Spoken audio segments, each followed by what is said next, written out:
आदरणीय दर्शकवृन्द, शुभ प्रभात, नमस्कार, ओम आदि।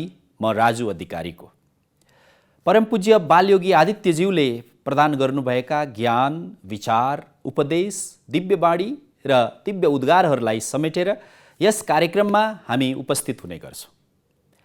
साथसाथै यस कार्यक्रममा हामी परम पूज्य बालयोगी आदित्यज्यूका भक्त, शिष्य, अनुयायी, जिज्ञासु, आगन्तुक र साधकहरूका विचार र भावनाहरूलाई पनि जोड्ने श्रृङ्खलालाई अगाडि बढाएका छौँ।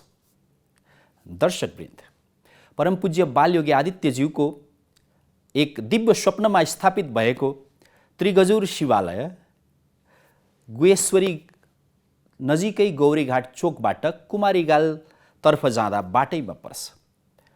जब यात्रुहरू, पैदल यात्रीहरू, सवारी चलाउने सवारीहरू अगाडि बढ्छन्, एउटा विशालकाय गाईको मूर्तिमा अवस्थित त्रिगजुर तस्बिर मूर्ति देख्दा अचम्मित हुन्छन्।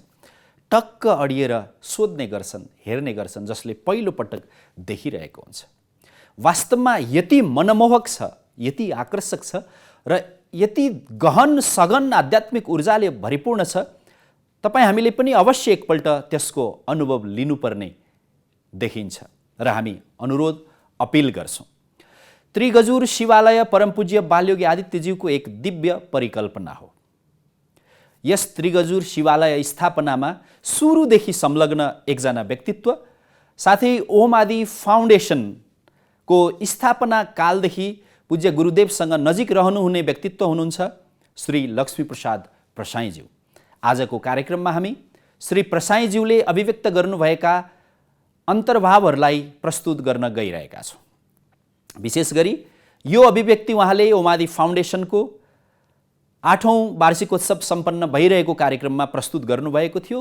गुरुदेवमा 2071 साल असार 25 गते जुन ज्ञान प्राप्त भयो, त्यसको ठिक 27 दिन पछाडि मैले पूज्य गुरुदेवसँग भेट्ने सौभाग्य प्राप्त भयो र म पनि एक सद्गुरुको खोजीमा थिएँ र एक क्रममा गुरुदेवसँग साक्षात्कार हुने जुन सौभाग्य प्राप्त भयो र यसै सिलसिलामा पूज्य गुरुदेव त्यतिखेर अब गुरुदेवको सानिध्यतामा थोरै मान्छेहरूको सहभागी हुन्थ्यो अनि सबैले व्यक्तिगत रूपमा आज मेरो के हुन्छ, विदेशको भिसा कहिले लाग्छ, सांसद मन्त्री कहिले हुन्छु, चुनाव कसरी जितिन्छ र पदोन्नति कसरी हुन्छ भन्ने किसिमका जिज्ञासाहरू लिएर आउनुहुन्थ्यो त्यतिखेर। अनि मलाई ठुलो औडा छटपट भयो। त्यो देख्दा देख्दै, हेर्दा हेर्दै ठुलो औडा भयो। पूज्य गुरुदेव सरल तरिकाबाट लेखिदिरहनुहुन्थ्यो जवाफहरू, कसैलाई त्यहाँबाट दुखी बनाउनुहुन्न थियो र परम पूज्य गुरुदेवमा यत्रो अथाह ज्ञान छ, ज्ञान सागर छ। यत्रो ज्ञानलाई हामीले निजी रूपमा हामीले लैजान त्यति उपयुक्त हुँदैन कि जस्तो मलाई महसुस भयो र यो अथाह ज्ञानलाई संस्थागत गरेर यो जीवन जगतका निमित्त, जगत कल्याणका निमित्त, सारा मानवका निमित्त कसरी यो गुरुदेवबाट प्राप्त ज्ञानलाई हामीले पुर्याउन सकिन्छ भनेर यो सोच आइरहेको थियो र मैले गुरुदेवलाई एउटा प्रस्ताव राखेँ। गुरुदेव, हजुरमा यो अथाह ज्ञानको सागर छ, कसले कति बुझ्छन्, के गर्छन् थाहा छैन, तर यो हजुरबाट प्राप्त ज्ञान यो जगत कल्याणको निमित्त हो, मानव कल्याणको निमित्त हो र यो ज्ञानलाई संस्थागत गरेर लैजाउँ भनेर मैले पूज्य गुरुदेवलाई मैले भने। गुरुदेवले के भनिदिनु भयो भने, म तिमीलाई 2 महिना अब्जर्भ गर्छु अनि म भन्छु भन्नु। मलाई त्यो 2 महिना बित्नलाई वास्तवमा मलाई 20 वर्ष लागे जस्तो भयो। कहिले 2 महिना आइपुग्छ र मैले हजुरसँग मैले गुरु दीक्षा पनि मलाई चाहियो, मलाई गुरु ज्ञान पनि दिनु पर्यो र गुरु ज्ञान दिएर मलाई यो संस्थाको एउटा जिम्मेवारी केही काम गर्ने एउटा अवसर प्राप्त होस् गुरुदेव भनेर मैले भन्दा मलाई 2 महिना पछाडि उहाँले मलाई खबर गर्नुभयो र मलाई लाग्छ त्यतिखेर सम्भवतः हामी कोही संस्कृत पनि जान्दैन थियौँ र संस्कृतमा एक मन्त्र दिनुभयो। सम्भवतः त्यो मन्त्र संस्कृतमा दिएको पहिलो पटक जस्तो लाग्छ गुरुमाताको भनाइअनुसार। त्यतिखेर पनि सोधेका थियौँ अनि यो संस्कृत मन्त्र दिनुभयो। के लेख्नुभयो भनेर हामीलाई उत्सुकता भयो र हामीले संस्कृत जान्ने गुरुको खोजी गऱ्यौँ। अब हामी पनि त्यस्तै मूर्ख, अब यो मन्त्र त गोप्य हुनु पर्दो रहेछ र त्यो मन्त्रलाई के भनेर हामीले खोजी गरेर संस्कृतलाई बुझ्ने कोसिस गऱ्यौँ र गुरुदेवले संस्था खोल्ने अनुमति दिनु। गुरुदेवले संस्था खोल्ने त अनुमति दिनुभयो, तर बडो संवेदनशील कुराहरू लेखिदिनु भयो त्यतिखेर हामीलाई। संस्थाको दुरुपयोग नगर, संस्थाको दुरुपयोग नगर, संस्थामा भएको सम्पूर्ण सम्पत्ति जनहित परोपकारी कल्याणकारी कार्यमा लगाउनु भनेर उद्देश्यहरू लेखिदिनु भयो। यसको गोल के हो त्यो लेखिदिनु भयो र संस्था दर्ता गर्ने अनुमति दिनु। र यो संस्था 2071 साल मङ्सिर 29 गते दर्ता गर्नु भन्ने हामीलाई आदेश प्राप्त भयो। र आदेश बमोजिम अब संस्थाको एउटा प्रक्रिया रहेछ। संस्थालाई त्यतिखेर एउटा पशुपतिमा के एउटा प्रोपोकाण्ड भइरहेको थियो धार्मिक सम्बन्धी एउटा संस्थाको। त्यतिखेर जिल्ला प्रशासन कार्यालयमा घेराउ थियो, बन्द थियो। संस्था सम्बन्धी एउटा समिति बनाएर त्यहाँ छानबिन भइरहेको थियो। हामी विधानहरू लिएर गुरुदेवबाट अप्रुभल लिएर गयौँ। त्यहाँ जाँदा त संस्था दर्ता गर्न झन्डै 1 महिना जति लाग्ने जस्तो देखियो। त्यहाँको वातावरण बुझियो, कसैले वास्ता गर्दैन। तर अद्भुत कुरा छ यो। पछि कुनै दिन पुस्तकमा पनि हामी लेखौँला। तर छोटकरीमा मैले भन्नुपर्दा 1 दिनमा संस्था दर्ता भयो। त्यसका धेरै प्रक्रियाहरू छन्।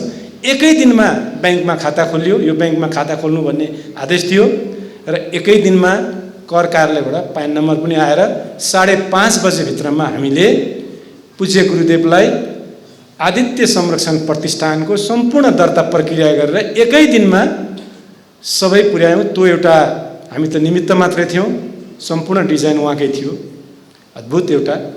र संस्थाको उद्देश्य अनुरूप हामीले पूज्य गुरुदेवको आज जुन त्रिगजुर शिवालय छ, आदित्य मोक्षधाम छ, त्यस्तै महाकालीको मन्दिर छ, लगायत धेरै आश्रमहरू, धेरै जनहित परोपकारी कल्याणकारी कार्य गर्ने अस्पतालहरू, आरोग्य आश्रमहरू, यस्ता परिकल्पनाहरू सुरुदेखि नै थिए र यसलाई संस्थागत गरेर कसरी लाने, कसरी व्यवस्थित गर्ने भन्ने हाम्रो एउटा संस्थामा हामीलाई जिम्मेवारी दिनुभएको थियो। त्यो जिम्मेवारी बमोजिम हामीले कार्यहरू गर्दै गयौँ। उहाँको निरन्तर हामीलाई निर्देशनहरू रहँदै आयो र संस्थाले गर्ने कार्यहरू हामीलाई स्पष्ट लेखिदिनुहुन्थ्यो र मुलुकमा आपद विपदहरू आइराखेका हुन्थे। महाभूकम्प आयो 2072 सालमा र महाभूकम्पको बेलामा पूज्य गुरुदेवले भूकम्पको यो भ्याली बाहिर समेत अवलोकन गर्नुभयो र हामीलाई भन्नुभयो, निर्देशन दिनुभयो र धेरै धनजनको क्षति भएको छ र यो हाम्रो संस्थाबाट जनहित परोपकारी कार्यमा तिमीहरू सबै मिलेर सहयोग गर भन्नुभयो। र त्यस पछाडि हामी जुट्यौँ, लाग्यौँ र फाउन्डेसनको तर्फबाट हामीले राज्य कोषमा केही सहयोगहरू पुर्यायौँ र ती पीडितहरूको निमित्त। त्यसै गरेर त्यस पछाडि बाढी पहिरो प्राकृतिक विपत्तिहरू आपद विपदहरू आए। त्यस्ता आपद विपदमा पूज्य गुरुदेव सधैँ चिन्तित हुनुहुन्थ्यो र यस्ता कार्यहरूमा सधैँ हामीलाई अग्रसर बनाउनुहुन्थ्यो र ती कार्यहरूमा पनि हामी अहोरात्र र हामीले सहयोग पुर्याउने कार्यमा निर्देशन दिनुहुन्थ्यो। त्यस्तै विगत यो 2 वर्ष अगाडिदेखि कोभिड ले धेरै दुःख दिएको छ संसारभरि नै। यो कार्यमा पनि पूज्य गुरुदेवले हामीलाई निरन्तर र भोजन, स्वास्थ्य उपचार लगायत र स्वास्थ्य सामग्रीहरू र यस्ता किसिमका भौतिक संरचनाहरू, आर्थिक सहयोगहरू पुर्याउने निर्देशन दिइरहनुहुन्थ्यो। 29 मङ्सिरमा संस्था दर्ता भयो र 71 माघ 15 गतेका दिनमा पूज्य गुरुदेवले पहिलो सार्वजनिक महान बाणी उहाँले लेखेर सुरुवात गर्नुभएको हो 71 माघ 15 गतेका दिनमा। र पहिलो महान बाणी थियो, उहाँको पहिलो महान बाणी थियो, शान्ति चाहन्छौ भने सत्सङ्गको आनन्दलाई महसुस गर भनेर पूज्य गुरुदेवले पहिलो महान बाणी 71 माघ 15 गतेका दिनमा सुरुवात गर्नुभयो। त्यसपछि निरन्तर संस्था दर्ता भइसके पछाडि संस्थागत रूपमै पूज्य गुरुदेवले ध्यान साधना पनि सुरु गराउनुभयो। ध्यान साधना पहिलो साधना कोर्स बनाउनु भयो र साधना कोर्स बनाएर 27 जना हामी भक्त अनुयायीहरूलाई साधना 7 दिनको एउटा साधना कोर्स गराउनु भयो र त्यो साधना त्यसपछि पूज्य गुरुदेवले 72 साल वैशाख 15 गते बुद्ध पूर्णिमाका दिनमा पूज्य गुरुदेवले गुरु शिष्यको परम्परा सुरुवात गरेर 5 जना शिष्यहरू पहिलो शिष्यहरू बनाउन सुरु गर्नुभयो। अद्भुत घटनाक्रममा गुरुदेव एउटा तन्त्रको शिखर साधनामा हुनुहुन्थ्यो, शिखरत्वमा पुग्नु भएको थियो। अब म क्षमा चाहन्छु, भन्न नमिल्ने भए पनि कुनै दिन त आउँछ र पनि अलिअलि चाहिँ म यहाँहरूलाई म सुनाउन चाहन्छु। तन्त्र साधनाको एउटा शिखरत्वमा हुनुहुन्थ्यो। हामीलाई आदेश भयो, जल्दा जल्दैको चिताबाट त्यो एउटा सबबाट त्यो चिताबाट लासको एउटा हड्डी, त्यो एउटा तन्त्र साधनामा त्यो के चाहिन्छ हामीलाई थाहा छैन, त्यसको एउटा कहीँ साधना गर्नु थियो, केही थियो होला, त्यो ल्याउन सक्छौ भन्नु। अब बडो कठिन कार्य थियो र पनि सक्छौँ भन्यौँ, हामीले स्वीकार गर्यौँ। तर कठिन कार्य थियो। हामीलाई के लाग्थ्यो भने हामी त निमित्त हौँ, अब त्यो जल्दा जल्दै कहाँ कसको समय तोकिदिनुहुन्छ, यो समयभित्र यति दिनभित्र यो गतेभित्र यति समयभित्र आज यसै समयमा, अद्भुत हुन्थ्यो। तर हामी त निमित्त हौँ, जान्थ्यौँ, ठिकै छ। अब बडो अचम्म लाग्छ, अद्भुत लाग्छ। त्यत्रा मान्छेहरू थिए, मलाई लाग्छ 100 जना 70-80 100 जना मान्छेहरू थिए, लास जलिरहेछ, वरिपरि बस्नु भएको छ। अब त्यहाँबाट त्यो सम्भव भयो। कसरी भयो? अब कसरी भयो? कसैले पनि केही देख्नु भएन। त्यो लिएको, हामीले लिएको, त्यो कसैले पनि केही देख्नु भएन। सबै मान्छेका ती आँखाहरू त्यतिखेर त्यो दृष्टिहरू कसरी भ्रमित हुन पुगे? कसले गर्यो? कसरी भयो? बडो अद्भुत छ। अर्को एउटा अनुभूति सुनाउँछु। पूज्य गुरुदेवले धरती साधना 60 दिनको धरती साधना गर्नुभयो। 1008 शिवलिङ्गहरू स्थापना गर्नु थियो, शिलाहरूलाई स्थापना गर्नु थियो। 1008 स्वदेश तथा विदेशमा, नेपाल, इन्डिया र दुबईमा 60 दिनको क्रममा 30,000 किलोमिटरभन्दा बढी यात्रा गर्नु थियो। अहोरात्र 18 घण्टाको निरन्तर कठिन यात्रा थियो र ती 1008 शिलालाई शिवको रूपमा जागृति गराउनु थियो। गुरुदेवले ती शिलाहरू ल्याउनु थियो। शिलाको अन्तिम चरण थियो एउटा, 23वटा शिलाहरू बाँकी थिए।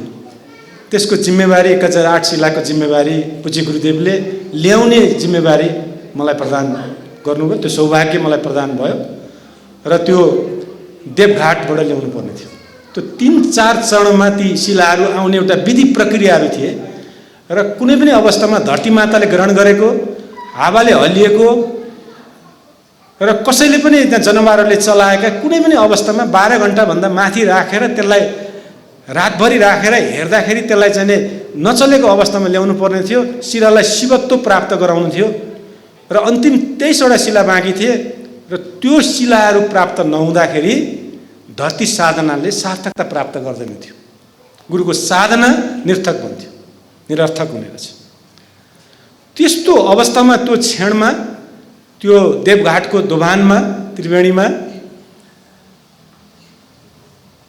त्यो शिलालाई चाहिँ अर्को प्रक्रिया थियो कि जलमा हाल्नु, नदीमा डुबाउनु भन्नुभएको थियो र त्यो प्राप्त भयो। 23वटा शिला प्राप्त भयो भने ती सबै साधनाहरू पूर्ण हुने थिए र जलमा राख्दाखेरि नदीले बगाएर लगे। केही भयो, कुनै पनि एउटा प्राकृतिक हिसाबले अथवा मानवीय दृष्टिले केही भएमा पनि त्यो असम्भव थियो। नदी आइरहेछ, शिला राख्ने अवस्था भइरहेछ, पानीहरू आइरहेछ र यहाँ राख्ने भनेर एउटा हामीले कुनै एउटा केन्द्र हेऱ्यौँ। त्यो क्रममा हेर्दा हेर्दै त्यो पानी हटेर गयो, पर गयो, धेरै पर गयो र जलमै नदीमै राख्नु भन्नुभएको थियो। नदीमै राख्नको लागि पर गरेर राख्यो। नदी सुकेको थियो, किनारमा लगेर राखियो र 12 घण्टा पछाडि त झन्डै 20 मिटर अगाडिसम्म नदी पानी परेको पनि छैन र त्यो नदी यसरी आयो त्यो नदी त अब त्यो केही पनि मैले राखेको त्यो शिलामा देखिने अवस्था थिएन र उज्यालो सूर्योदय भए पछाडि 12 घण्टा पछाडि त्यो शिला ल्याउनु पर्ने थियो, तिनै शिला हुनु पर्थ्यो। त्यो शिला नभए सार्थकता पाउँदैन थियो। तर त्यत्रो ठुलो बाढी आएको थियो नदी रातभरि, त्यत्रो ठुलो बाढीमा र ती शिलाहरू सुरक्षित थिए। ठुला ढुङ्गाहरू पनि बगाएर लाने अवस्था थियो, बाढी थियो, राख्दा बाढी थिएन तर रातभरि त्यत्रो बाढी थियो।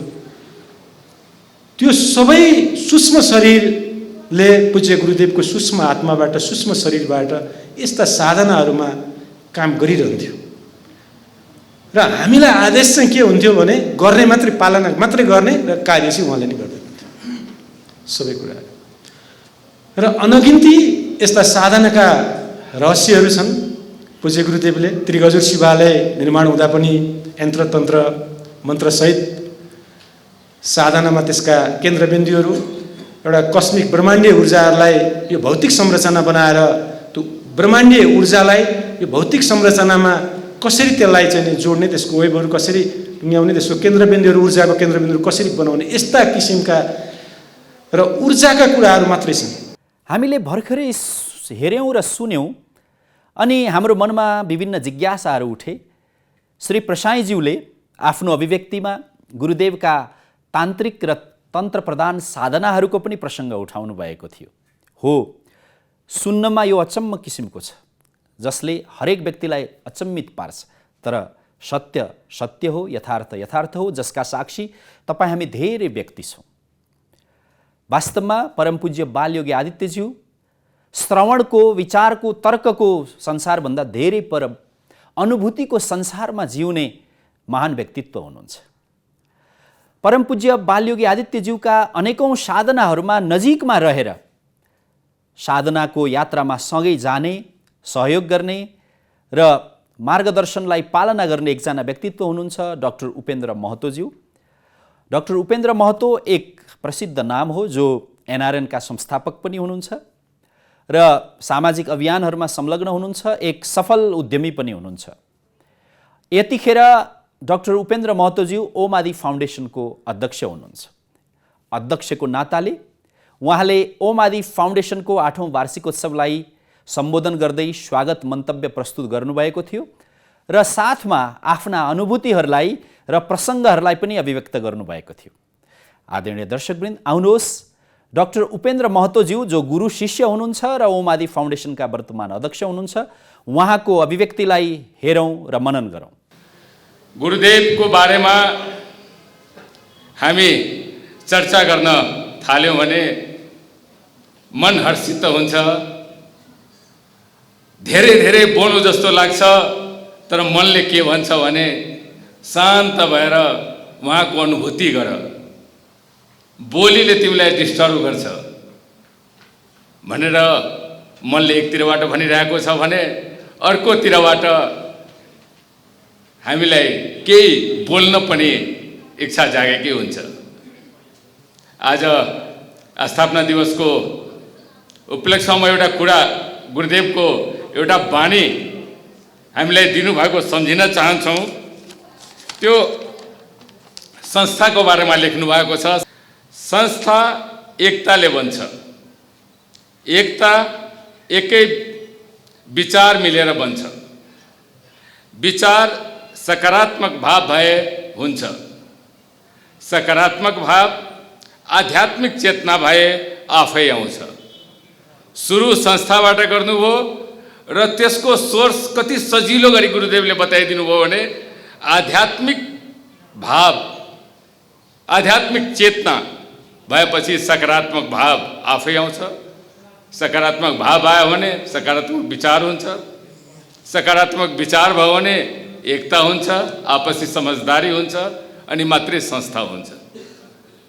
यसरी प्रष्ट रूपमा बुझ्ने किसिमबाट गुरुदेवबाट यी बानीहरू जब आउँछन् ती बानीहरूलाई हाम्रा क्याप्टन रामेश्वर थापाजीको सहयोगबाट डाक्टर राजु अधिकारीज्यूको बोलीबाट एपिएनको माध्यमबाट जब हामी सुन्ने मौका पाउँछौँ त्यति बेला गहराई कति रहेछ गुरुदेवले बोलेको बानीको बारेमा सुन्दाखेरि हामी सबैजना गहराईसम्म पुग्ने प्रयास गर्छौँ, कति पुग्न सक्छौँ।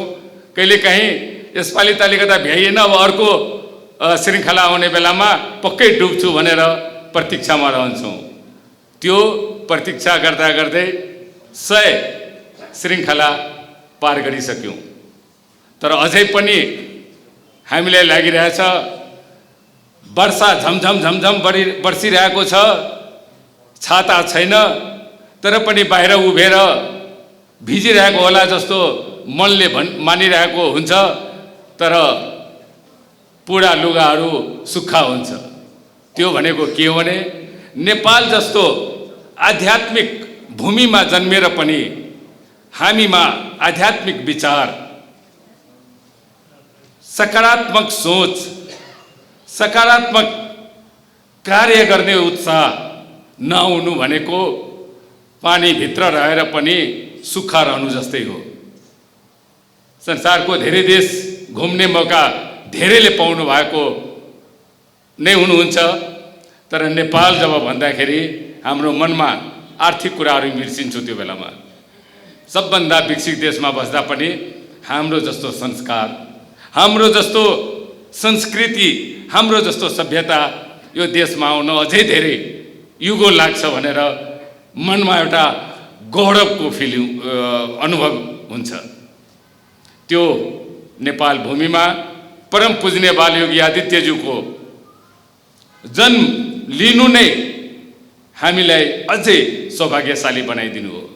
र त्यसमा पनि यसरी साक्षात रूपमा गुरुदेवसँग परिचय हुनु, उहाँको सानिध्यमा आउन पाउनु, त्योभन्दा ठुलो सौभाग्यशाली क्षण के होला। हामी पहिला सुन्थ्यौँ गाउँमा कि मानिसहरू चार धामबाट फर्केर आउँदाखेरि गाउँका धेरै धेरै टाढा टाढाका मान्छेहरू उहाँको दर्शन गर्न आउँथे कि ऊ चार धामबाट पवित्र भएर आएका आत्मा हुन्। हाम्रा गुरुदेव त स्वयं सबै धामहरू घुमेर मात्रै होइन, त्यो धामहरूको प्रतिनिधित्व गर्ने व्यक्तित्वको रूपमा नेपालमा आउनु भएको छ र त्यसको सानिध्यमा हामी आउन पाएका छौँ। म गुरुदेवको धेरै विषयमा लेख्नु भएको छ। Medical science, economics, culture, religious, social science, political science, कुनै पनि विषयवस्तु छैन होला जुन बारेमा उहाँको कलम नचलेको होला। म एउटा फेरि आज अर्को गुरुदेवले एउटा कथा लेख्नु भएको छ। त्यो कथा सुनाउन मलाई आज एकदमै मन लागेछ। त्यो कथा म वाचन गर्न चाहन्छु। यो साधनासँगै जोडिएका कुरा हो। यसरी नै हामी शिष्यहरू बसेर गुरुदेव साधना भनेको के हो, कसरी गर्ने भनेर एउटा त्यस्तो वातावरणमा कुराहरू भइरहेको थियो। अनि गुरुदेवले कथाबाट आफ्नो मनको पीडा पनि र हामीलाई बुझाउने किसिमबाट पनि त्यो कथा लेख्नुभयो। त्यो कथा म वाचन गर्न चाहन्छु। कथा यस प्रकार छ। एक योगीका 100 जना भिआइपी शिष्य थिए। योगी ध्यान साधनामा सधैँ रमाउँथे। शिष्य भने यो ध्यान साधना के हो प्रभु, केही गर्दा लाग्दैन भनी कराउँथे। केही गर्दा पनि योगीले ध्यान लगाइदिन सकेनन् शिष्यलाई। हार दिक्क भएर ती योगी एक दिन जोगी बने।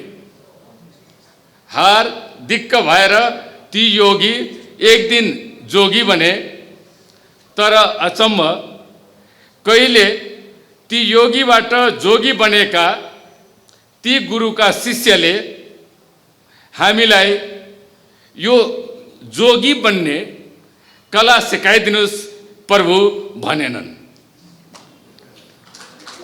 गुरुदेव योगी हुन्जेलसम्म चाहिँ साधना भएन कराउँथे। गुरुदेव दिक्क भएर योगीबाट जोगी भइसक्दाखेरि गुरुदेव जोगी कसरी हुन सकिन्छ यो कला बताइदिनुहोस् भनेर एकजना शिष्यले पनि हिम्मत गरेनन्। यो जीवन हाम्रो सहीमा त्यस्तै हो। भन्न पाउँदा, सुन्न पाउँदा सजिलो गरी हामी भन्छौँ, हामी गर्न सक्छौँ। गुरुदेव के छ, गुरुदेव भन्नुहोस्, हामी त गरिहाल्छौँ नि। तर एकछिन आँखाबाट ओझेल हुने बित्तिकै हामी आफ्नो दुनियाँमा विलिन हुन्छौँ, साधना ध्यानका कुरा बिर्सिन्छौँ, अनि फेरि अर्कोपल्ट जमघट हुने बेलामा फेरि त्यही ध्यान र साधनाको कुरा गरिरहन्छौँ। त्यसकारण आज परम पूजनीय बालयोगी आदित्यज्यूले हामी सबैलाई सधैँ आफ्नो प्रत्येक कार्यमा, प्रत्येक वचनमा, सोचाइमा सकारात्मक परिवर्तन ल्याइदिने सद्बुद्धि दिउन्। हामी सबै नेपाली भएको नाताले आध्यात्मिक भूमिमा जन्मेको हुनाले विश्वमै आध्यात्मिक सोचाइको प्रतिनिधित्व गर्ने शक्ति परम पूजनीय बालयोगी आदित्यज्यूले हामीलाई दिउन् र यो संसारभरि हामी आध्यात्मिक चेतनालाई फैलाउँदै जाओस्, यही मेरो शुभकामना छ। ओम आदि। योग, ध्यान, साधना, त्यसै गरी सेवा, चिन्तन, विचार जीवनमा यी गहनाहरू हुन्। यी गहनाहरूलाई जति धेरै लगाउन र यी गहनाबाट, यी आभूषणबाट सुसज्जित हुन सकियो त्यति नै तपाईँ हाम्रो जीवन सफल र धन्य हुन्छ। अहिले हामीले सुनेका, हेरेका विचार र भावहरूबाट हाम्रो जीवनमा गहनाहरू थपिँदै जान्छन्, ज्ञानका, सद्विचारका, सद्गुणका, सच्चरित्रका, संस्कारका। आजको कार्यक्रममा हामीले परम पूज्य बालयोगी आदित्यज्यूको व्यक्तित्व, कृतित्व, साधना र ज्ञानका बारेमा उहाँका शिष्य र भक्तहरूको अभिव्यक्तिलाई सुन्यौँ। यस कार्यक्रम मार्फत हामी बीचबीचमा अरू पनि धेरै भक्त र शिष्यहरू हुनुहुन्छ, उहाँहरूको भाव र विचारलाई पनि पस्कँदै जानेछौँ। र विशेष गरी यस कार्यक्रमको मूल मर्म भनेको परम पूज्य बालयोगी आदित्यज्यूले प्रदान गर्नुभएको ज्ञान र अमृत बाणी नै हो। यसलाई हामी अरू पनि श्रृङ्खलामा जोड्दै नै जानेछौँ र परम पूज्य गुरुदेवका नयाँ नयाँ नवीनतम बाणीहरूलाई पनि स्थान दिँदै जानेछौँ। फेरि यहाँहरू सबैलाई शुभ प्रभातको अभिवादन गर्दै यो कार्यक्रम यहाँलाई कस्तो लागिरहेको छ, सुझाव, सल्लाह र प्रतिक्रियाको अपेक्षा गर्दै आजको कार्यक्रमबाट हामी बिदा हुन्छौँ। नमस्कार। ओम आदि।